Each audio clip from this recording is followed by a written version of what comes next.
我们来准备8个鸡蛋，1碗清水。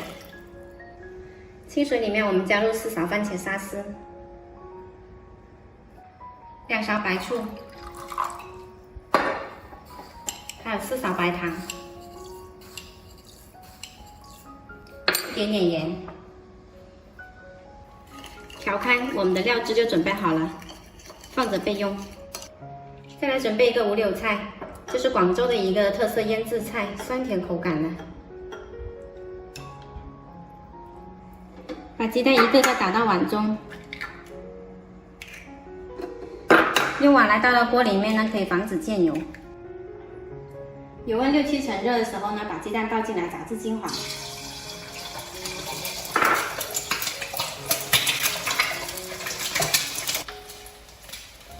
炸鸡蛋我们一定要用宽口的锅，不能够用窄口的锅。窄口的锅呢，炸了它会溅油很厉害。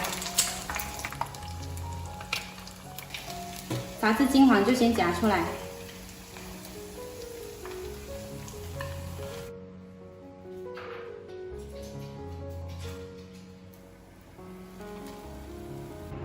炸鸡蛋的油锅不用洗，留一点点底油，用来炒五柳菜。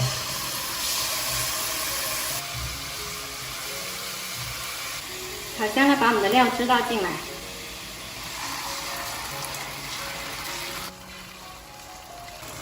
我们可以再来点淀粉水勾一下芡。煮至浓稠了，把鸡蛋倒进来，煮2到3分钟。鸡蛋要完全包裹到番茄汁，吃起来才入味。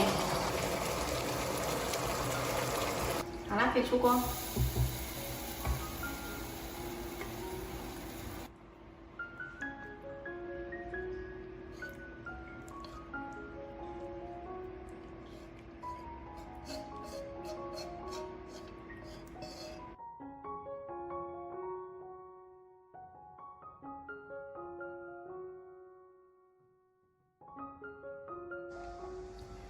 这是广州最经典的一道下饭菜——五柳炸蛋，也是我跟我家小朋友最喜欢吃的一道菜，酸甜开胃，特别好吃哦。